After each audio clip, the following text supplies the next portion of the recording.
বছরটায় Spanish super cup জিতে শুরু করলো বার্সেলোনা। রিয়াল মাদ্রিদকে হারিয়ে রেকর্ড ১৬তম বারের মতো শিরোপা উঁচিয়ে ধরেছে কাতালান জায়ান্টরা। মাদ্রিদকে ৩-২ গোলে ফাইনালে পরাজিত করার পর বড় অঙ্কের পুরস্কার জিতেছে বার্সা। সেই অঙ্কটা আসলে কত বড়, এবার তাই জানা যাক। গত মৌসুমের তুলনায় এবারে বেড়েছে প্রাইজ মানি। যেখানে আগেরবার মোট পুরস্কার ছিল ১,৯০,০০,০০০ ইউরো, এবার তা বেড়ে দাঁড়িয়েছে ২,১৩,০০,০০০ ইউরোতে। এই পুরস্কারের অর্থ বণ্টনের ক্ষেত্রে শিরোপা জয়ের ইতিহাস, পারফরম্যান্স এই সমস্ত কিছু বিবেচনায় নেওয়া হয়। প্রথমে অংশগ্রহণকারী ৪ দলকে একটা ভ্রমণ ভাতা দেওয়া হয় গত মৌসুমে, যার পরিমাণ ছিল ১,৪৯,৫০,০০০ ইউরো। এবার তা করা হয়েছে ১,৬৩,০০,০০০ ইউরো, যা ভাগাভাগি করে প্রতিটা দলকে দেয়া হয়। অবশ্য এর বড় অংশ পায় বার্সেলোনা ও Real Madrid.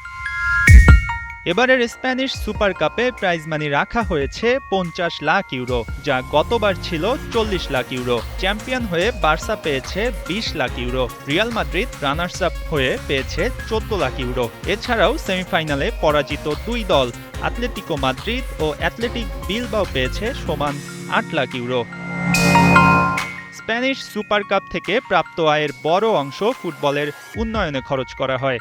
Spanish football federation এবার আয় করেছে ৫,১০,০০,০০০ ইউরো। জানা যায় এর মধ্যে ২,৬০,০০,০০০ ইউরো উন্নয়ন খাতের জন্য বরাদ্দ রাখা হয়েছে।